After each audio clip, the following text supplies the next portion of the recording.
اور ٹرافیز ہماری اتنی ہوتی تھی, ان زمانے میں پیسے تو ہوتے نہیں تھے, تو پھر ایک کپ جو ہے نا وہ بیچتے تھے 150 روپے کا انارکلی میں جا کے, اور پھر جو شام کو کھانا بھی دوستوں کو. آپ کو جو ٹرافیاں ملی وہ بیچ کر آپ نے اپنے دوستوں کے ساتھ پارٹیز کی, دعوتیں اڑائی؟ ساری نہیں ٹرافیز بیچی تھی, وہ تو ساری اماں کو دی تھی, جا کے گھر میں رکھی, اور پھر انہوں نے ایسے ایک ٹرافیز رکھی ہوتی تھیں بے بہا, وہ میرے خیال میں گم ہو گئی یا چوری ہو گئی, باہر گئے ایک آدھا بیچتے تھے, اور اس وقت 150 میں بکتی تھی اتنی بڑی ٹرافی جو, اور اس میں موج ہوتی تھی, فلم بھی دیکھتے تھے اور کھانا بھی کھلاتے تھے دوستوں کو اور ساروں کے ساتھ گپ شپ. پھر کون کون سی فلمیں دیکھنے جاتے تھے اپنے دوستوں کے ساتھ, اور تھیٹرز میں جایا کرتے تھے اس وقت؟ تھیٹر کے علاوہ موویز, اس وقت انڈین موویز بھی دیکھتی تھیں, دیدار, انداز, یہ بڑی کلاسک قسم کی موویز ہوتی تھی. سانگز بھی اس میں بڑے زبردست ہوتے تھے, اور بھجن بھی ہوتا تھا, اور بڑے کلاسک قسم کے ہوتے تھے. ایک ابھی بھی مجھے یاد آتا ہے کہ وہ کہتی تھی, ایری میں تو پریم دیوانی موہے درد نہ جانے کوئی, نہ میں جانوں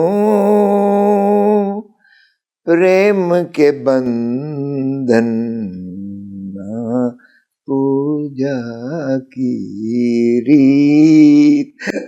واہ سے واہ, بہت خوب. آپ کو تو ابھی بھی یاد ہے, اور سر کے ساتھ یاد ہے؟ اس لیے کہ وہ یہ باتھ روم سنگنگ ہوتی ہے, یہ تو پھر آپ کو پتہ ہی ہے کہ بچپنا تو کبھی نہیں بھولتا. سر ویسے آپ ابھی بھی باتھ روم سنگنگ کرتے ہیں؟ یار کون نہیں کرتا مجھے بتائیں, ویسے بھی موسیقی تو روح کی غذا ہوتی ہے. یہ تو آج کل آپ باتھ روم میں کون سا گانا گا رہے ہیں؟ اب آپ نے شروعات ہی کر دی ہے تو. سر کون سا چل رہا ہے آج کل؟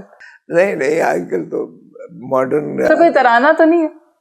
ترانے تو خیر وہاں ہم روز سنتے ہیں, نیشنل اسمبلی میں شروعات ہی ترانے سے ہوتی ہے, لیکن یہ موسم کے حساب سے, تغیر کے حساب سے چلتا ہے. گلوں میں رنگ بھرے باد نو بہار چلے, چلے بھی آؤ کہ گلشن کا کاروبار چلے. آج کل برسات بہار ہے نا, تو جو ہم پہ گزری سو گزری, یہاں پہ فل سٹاپ لگا دیا آپ نے. جہاں بات آئی کہ گزرا کیا آپ پر, تو وہاں رک گئے ہم. لیکن آگے بھی تو ہے نا, مگر شب ہجراں, وہ کیسے اشک آتے ہیں کہ ہاں جی, ہمارے اشک عاقبت سوار چلے. بہت خوب. بہت پہلے جو سانگز ہوتے تھے ان میں بہت زیادہ تغزل کے علاوہ, ان کے اندر جو ہے موسیقیت کے علاوہ ان کی لفاظی بڑی خوبصورت ہوتی تھی, اور معنویت کے اعتبار سے بھی وہ آپ کی روح کو جو ہے وہ چھوتے تھے, بالکل آپ کے دل میں وہ اتر جاتے. آج کل والے ٹریکس آپ کو سمجھ نہیں آ رہے, دل کو نہیں لگ رہے. وہ اس نے کہا نا, یہ گانا ہے نہ بجانا ہے, 3 کنستر پیٹ کر گلا پھاڑ کر چلانا, یہ گانا ہے نہ بجانا ہے. آج کل تو بار کیا, آج کل بھی موسیقی جو ہے وہ ایسا نہیں ہے کہ وہ کوئی ہے, لیکن آج کل کی جو ہماری جنریشن ہے ان کو بہت پسند آتا ہے, اور وہ بہت ٹیلنٹڈ ہے ماشاءاللہ. مکس کر دیا ہے انہوں نے سارا, آپ کی جو ہے وہ ٹریڈیشنل موسیقی کو انہوں نے ماڈرن بلینڈ دے کے انہوں نے جو ہے انسٹرومنٹس بھی امپروو کر دیے ہیں, اور سارے جو ہے صرف میوزک میں ہی نہیں, وہ ہمیں ایک نئی جہت لاتے ہوئے دکھائی دے رہے ہیں. یہ جنزی اور الفا آرٹیفیشل انٹیلیجنس میں دیکھیں تو آپ کے ہر جو ہے وہ اس طریقے سے وہ دکھاتے ہیں جو گلیمرس اتنا زیادہ ہوتا ہے کہ وہ کسی اور دنیا میں آپ کو لے جاتا ہے. صرف اتنا ہی نہیں, آپ دیکھیں نا, خان صاحب از بیہائنڈ دا بارز, مگر ان کی سپیچز آ رہی ہیں. یہ سارا کچھ اے آئی کے ذریعے ہو رہا ہے, اور یہ کون کر رہا ہے؟ خان کے ساتھ تو زیادتی ہو رہی ہے یار. وہ تو جو قید تنہائی میں رکھا ہے, اگر پرسوں 2-3 دن پہلے ہمارے وکیل صاحب جا کے ملے ہیں عدالت کی اجازت سے. انہوں نے جو پیتھیٹک سچویشن بتائی ہے ہم اجاگر کریں گے اسے. اور ان کی تو داہنی آنکھ کا 70% مستقلاً ضائع ہو گئی ہے. یہ قید تنہائی آپ دیکھیں سوشل بینگ ہے انسان جو ہے, وہ کہتے ہیں نا سوشل اینیمل. وہ اگر اس کو ملنا ملانے سے مانے کر دیا جائے تو وہ اس گھٹن میں بہت مشکل ہوتا ہے. سچی بات ہے. اور 6 ماہ سے ان کے ساتھ.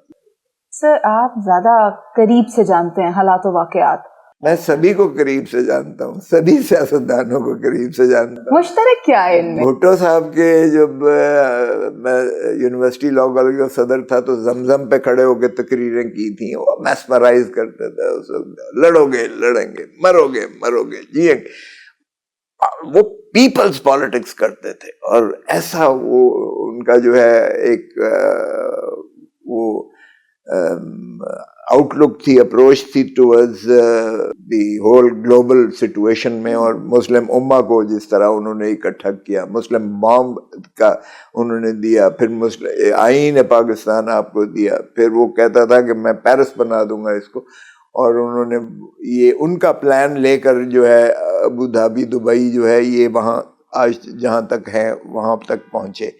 کراچی میں انہوں نے کسینوز کھولے, انہوں نے سڑکیں, انہوں نے کراچی کو اتنا زیادہ بنا دینا تھا کہ یہ مڈل ایسٹ, یہ جو قطر دبئی ہے یہ ختم, یہ تصور بھی نہیں کر سکتے. یہ بھٹو کا خواب تھا. بھٹو کا تھا. اور بھٹو صاحب نے جتنے اوپن اپ کر دیے پاسپورٹ جو ہے اوپن اپ کر دیے, وگرنہ تو یہ امیروں کا پریروگیٹو ہوتا تھا. اسلحے کا لائسنس اور یہ آپ کا پاسپورٹ, یہ غریب تو تصور بھی نہیں کر سکتا تھا. یہ امیروں کا پریروگیٹو ہوتا تھا. اس نے اوپن کر کے تو سارا آج جتنا مڈل ایسٹ میں ہے, سعودی عرب میں ہے, جتنا یورپ میں پاکستانی ہے, وہ بھٹو کے زمانے کا ہی بھیجا ہوا ہے کہ آپ کے پاس فارن ریمیٹنسز جو ہے فلو کر کے آپ کی اکانومی کو جو بوسٹ دیتی ہیں اور آپ کی جو ہے ساکھ رکھی ہوئی ہے. یہ ساری ہیومن ریسورس جو ہے اوورسیز پاکستانی یہ اسی دور کے بھیجے ہوئے ہیں. انہوں نے پھر ظاہر ملٹیپلائی کیا, ان کی نسلیں آگے کو پھیلی, انہوں نے اپنے عزیز و اقارب کو ساتھ بلا دیا, اور پھر انہوں نے جو ہے جو بھی کماتے تھے, دل ان کے پاکستان میں اب بھی ہوتے ہیں, اور وہ وہاں سے کما کے یہاں بھیجتے تھے. سر مسلم امہ کو اکٹھے کرنے میں جو کردار بھٹو صاحب کا رہا ویسا دوبارہ کبھی ہو نہ سکا, اور یہی وجہ بھی بنی کہ اس کے بعد ہمیں ذوالفقار علی بھٹو جیسے کوئی قائد نظر بھی نہیں آئے جو پوری مسلم امہ کو اکٹھا کر سکتے. دیکھیں قد کاٹ بھی تو ہونا چاہیے نا. اب قد کاٹ بھٹو صاحب کا جو تھا وہ he was a towering personality. وہ پالیٹیشین نہیں, وہ اسٹیٹس مین تھے. یا اس کا اب نعم البدل عمران خان ہے. بھٹو صاحب نے اس لیے اکٹھا کیا, دیکھیں اس وقت جب بھٹو صاحب نے 74 میں یہاں کانفرنس بنائی تھی مسلم امہ کی, اس وقت آپ دیکھیں کتنے جید جو ہے مسلم امہ کے, شاہ فیصل تھا سعودی عرب میں, آپ سویکارنو کو دیکھیں انڈونیشیا میں تھا, اس کے بعد بن بیلا تھا یہ ہے ادھر, پھر یہ صدام حسین تھا, پھر کرنل قذافی تھا. یعنی یہ سارے آل ٹائم گریٹس جتنے تھے یہ اس وقت مسلم امہ کے راہبر تھے. اور بھٹو صاحب نے جو ہے مسلم کامرس کا کانسیپٹ دیا کہ جی ہم آپس میں اگر کمرشل ایکٹیویٹی, پھر مسلم بینک کا اس نے دیا کہ ہمیں ہونا چاہیے, پھر اس نے کنیکٹیوٹی کو جو ہے اتنا زیادہ اوپن اپ کیا, پھر اس نے جو ہے کہا کہ ہمیں بم ہی کی بہت ضرورت ہے, مسلم بم, ایٹامک پاور بننے. شاہ فیصل نے بلینک چیک دیا, پاکستان کے پاس پیسے نہیں تھے اور نہ ہی دنیا نے ان کو ایٹم بم بنانے دینا تھا. شاہ فیصل نے چیک دیا, بھٹو صاحب نے جو ہے ڈاکٹر قدیر کو وہاں سے جو ہے اسکاٹ لینڈ سے انہوں نے لا کر اس کو بلینک چیک دیا کہ تم اپنی تنخواہ خود بھر لو, لیکن خدا را پاکستان کو ضرورت ہے تمہاری. انہوں نے ہر وہ طریقہ استعمال کیا جس سے پاکستان کا فائدہ ہو. اور ہینری کسنگر نے انہیں جو ہے وہ سائفر بھیجا تھا جو انہوں نے راجہ بازار راول پنڈی میں قوم کو دکھایا تھا کہ یہ دیکھو مجھے دھمکی ملی ہے. ہینری کسنگر امریکہ کا فارن منسٹر تھا, اس کی جانب سے کہ یہ باز آ جاؤ ایٹم بام بنانا ورنہ تمہیں عبرت کا نشان بنا دیں, we'll make an example out of you. لیکن اس نے کہا یہ دیکھو یہ ہم گھاس کھائیں گے لیکن ہم ایٹم بم بنائیں گے. اور پھر انہوں نے کر دکھایا بھٹو صاحب نے. اور تمام تر جو ہے اپنی وہ ٹھیک ہے بدقسمتی ہے کہ ہمارا ابھی تک کانسیپٹ جو ہے وہ یہی ہے کہ ریجیم چینج ہم نے امریکہ کے نے کرنی ہے. اس نے ایک یہاں نہیں ہے وینزویلا میں کیا, اس نے جو ہے ایران میں کوشش کی. It wants to be the godfather. Well, but this is unfair. You see, unipolar world بھی تو ہم نے کیا نا, ضیاء الحق نے پلے اپ کیا 70s میں جب افغانستان میں روس نے آ کے اٹیک کیا, حملہ کیا. ہم نے یعنی کیا کچھ ضیاء الحق نے نہیں کیا. آج وہ پورا تناور درخت کے طور پر فکری انتشار جو ہے قوم کے اندر اس نے جو ہے منضبط کیا. آج ہم دیکھ رہے ہیں اس کا خمیازہ بھگت رہے ہیں. سر تو پھر آپ اس بارے میں کیا کہیں گے کہ وہی امریکہ جو افغانستان میں بھی ناکام ہوا, عراق سے بھی ناکام لوٹا, اب ایران میں بھی رجیم چینج کا خواب رکھتا ہے. شروع میں جس نے اتنی دھمکیاں دی تھیں کہ یہ بس یہ چٹکیوں کی گیم ہے, یہ ختم ہو جائے گا ایران, رجیم چینج آ جائے گی, مگر ہوا نہیں. اور پھر شہباز شریف, فیلڈ مارشل عاصم منیر, اسحاق ڈار, ان کی کوششوں سے سب مل کر بیٹھے اور پھر پاکستان میں کانفرنس ہوئی, ڈائیلاگ ہوا.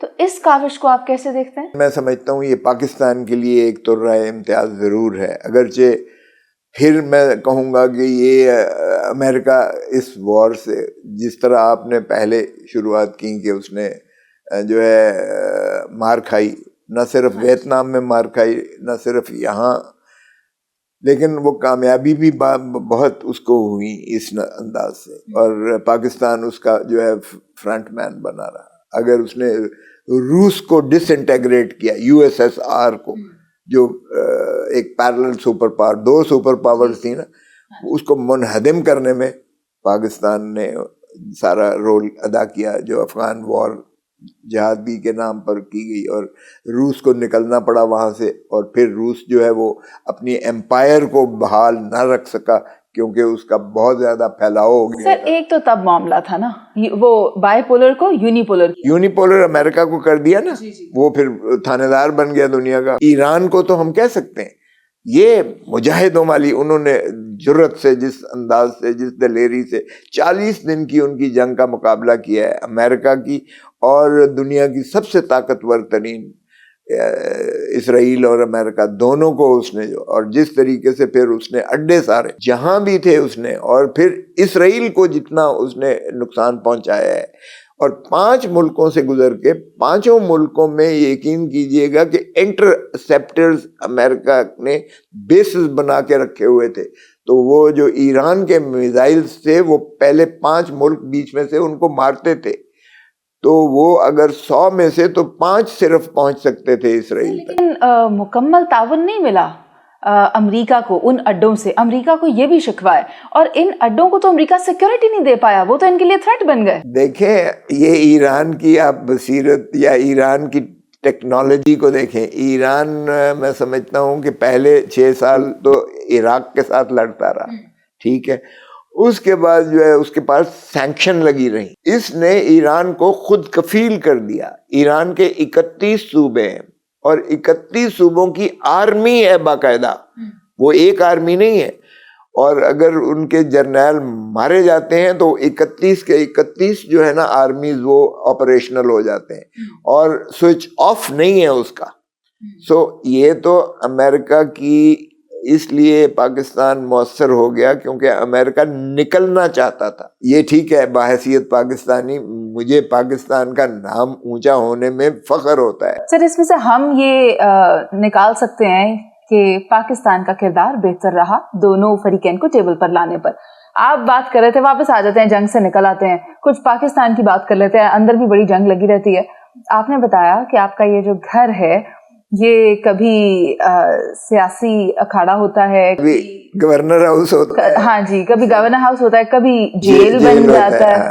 تو آپ کے اس گھر میں جو سیاسی گہما گہمی رہی ان میں سب سے یادگار لمحات کون سے ہیں؟ سب سے یادگار تو رانی شہید بے نظیر بھٹو کا یہاں جو ہے ٹھہرنا, اور پھر اس گھر کو جب قید خانہ بنا لیا. وہ گرفتار کرنا چاہتے تھے, ہم نے کہا بلوچوں کی یہ ریت نہیں ہے, جب نیانی آپ کے گھر میں ہوتی ہے, یعنی آپ کی کوئی فیمیل ہوتی ہے تو وہ آپ کی ماں بھی ہوتی ہے, بہن بھی ہوتی ہے, بیٹی بھی ہوتی ہے. تو ہم نے کہا کہ یہ تو پھر آپ ہمیں مار کے ہماری لاشوں کے اوپر سے تو بے نظیر کو گرفتار کر سکتے ہو, لیکن بے نظیر کو ہم گرفتار نہیں ہونے دیں گے. پھر انہوں نے کہا اچھا پھر آپ کے گھر کو جیل بنا دیتے ہیں. تو یہ نومبر 2007 کی بات ہے. نومبر 2007 میں 7 سے لے کر اور 17 تک بی اس گھر میں رہی. نومبر میں 27 دسمبر کو تو شہید ہو گئی نا بیبی. تو لیکن یہ ساری ادھر پولیس پوری پیٹرول پمپ سے لے کے اور ادھر تک یہ سارے بلاک کر کے تو پولیس تھی. لیکن بیوی اتنی دلیر تھی, بیوی نے کہا کھوسا صاحب میں نے جو ہے نا لانگ مارچ کی کال دی ہوئی ہے, I am going to defy this arrest. تو میں نے کہا بیوی چلیں ہم آپ کے ساتھ ہیں. یہاں 200-250 بندہ وہ بھی قید ہو گیا, اور مخدوم امین فہیم مرحوم بہت ماشاء اللہ عزت دار محترم چیئرمین اب جو ہے یوسف رضا گیلانی صاحب, وہ اور شاہ محمود قریشی صاحب, وہ بھی رحمان ملک مرحوم ہوا کرتے تھے. ناہید خان ان کی بہت معتمد تھیں, صفدر عباسی تھے. ان کے گارڈ جو تھے وہ سراج درانی جو اسپیکر رہے قومی اسمبلی صوبائی اسمبلی سندھ کے, ذوالفقار مرزا جو ان کے وہ تھے وہ گارڈز میں تھے, اور قاہرہ صاحب ان کے گارڈز میں تھے, اور ان کے ساتھ 5 گن مین مطلب تھے. تو وہ بیوی نے کہا کہ I am going to defy this. میں نے کہا چلیں بیوی. ادھر دیکھا تو اتنا بڑا تالا لگا ہوا تھا گیٹ پر. میں نے کہا بیوی کتنا بڑا تالا, واقعی اتنا بڑا تالا تھا, مطلب اتنا بڑا تالا لگا ہوا تھا. تو میں نے کہا بیوی even if we break this, اگر ہم اس توڑیں بھی, وہ دیکھیں باہر باربڈ وائر, وہ تاریں نہیں ہوتی ہیں لوہے والی, خاردار تاریں. اور پھر میں نے کہا ٹرک کھڑے ہوئے ٹرالیز جو ریت کی بھری ہوئی وہ انہوں نے بلاک کرنے کے لیے نا سارا کا. میں نے کہا how are we going to cross that بیوی, اس کو کیسے ہم, اچھا پیچھے سے چلتے ہیں. میں نے کہا چلے پیچھے سے. ہم اوپر چڑھ گئے چھت پہ, ادھر بھی پولیس اور اسی طرح باربڈ وائر. تو میں نے کہا جو آخری جلسہ تھا, اچھا سنو, میں نے ایک بات کی. میں نے کہا بیوی دیر از ون وے, ایک طریقہ ہے. ہاں بتائیں. میں نے کہا لیٹس فلائی, اڑ کے. کھوسا صاحب آپ کو مذاق سوجھ رہا ہے, میں سیریسلی کہہ رہی ہوں. میں نے کہا بیوی سیریسلی تو اور کوئی راستہ نہیں ہے, ہم اڑ کے ہی جا سکتے ہیں اب. تو بیوی کی میں بتا رہا ہوں کہ کتنی دلیر تھی. پھر بیوی نے یوسف رضا گیلانی کو وہ چین بنا دی. ہم لوگ جو تھے ہم قیدی نہیں تھے, گھر میں ضرور بند ہو گئے لیکن ہمیں جانے کی اجازت ہوتی تھی. تو یوسف رضا گیلانی کو پہلے انہوں نے کیا کہ اگر تم اریسٹ ہو جاؤ, وہ قصور سے اریسٹ ہو گئے. اچھا پھر انہوں نے شاہ محمود قریشی کی ڈیوٹی لگا دی کہ آگے سے یو ول ٹیک اوور اگر یہ اریسٹ ہو جاتا. شاہ محمود قریشی فیصل آباد سے اریسٹ ہو گئے, کھیتوں میں بھاگ رہے تھے, ان کو بھی پکڑ لیا. اسی طرح چین پوری بنا کے تو اسلام آباد تک پہنچ گئے. پھر بی کا, لیکن بی تو obviously she was confined here. تو وہ بی کو کوئی ایسا سیلیبریٹی دنیا کا نہیں تھا جو بیوی کو کنورسیشن کرنا نہیں چاہتا تھا. اتنی جید ماشاء اللہ پرسنالٹی تھی. وہ گفتار کی بھی بے نظیر تھی, کردار کی بھی بے نظیر تھی, لباس کی بھی بے نظیر تھی, خوراک کی بھی بے نظیر تھیں, اور خوشبوؤں کی بھی وہ ان کی جو پسند تھی وہ بے نظیر تھی. مطلب she was such a wonderful lady. مجھے تو سامنے میرے سارا کچھ ہوا تو I feel so bad about it, because اگر وہ زندہ ہوتی تو آج پاکستان کی یہ کیفیت نہ ہوتی. تو وہ سب سے میں سمجھتا ہوں میموریبل تھا جو یہاں. اور ہندوستان کا پرائم منسٹر جو تھا منموہن اس وقت, اس نے جو ہے فون کے ہم نے ملا کے دیا بیوی کی خیریت دریافت کرنے کے لیے. وہ میرے گھر کی کہیں تصویریں, وہ ایک کپل جو ہے ڈینش کپل تھا, وہ بیوی کا انٹرویو لینے آیا ہوا تھا, تو وہ بھی کنفائن ہو گیا, وہ بھی قید ہو گیا. انہوں نے یہاں ہمارے گھر کے تصویریں لے کر تو وہ انہوں نے بھیجی, تو ٹائمز کے فرنٹ پیج پر آئی the princess in a cage, the princess in cage. بی کہنے لگی کھوسا صاحب تو ان کو نکالے باہر, ان کو یہ روز کی جو تصویریں ادھر بھیج رہے ہیں. پھر ہم نے ان کو برقع پہنا کر اس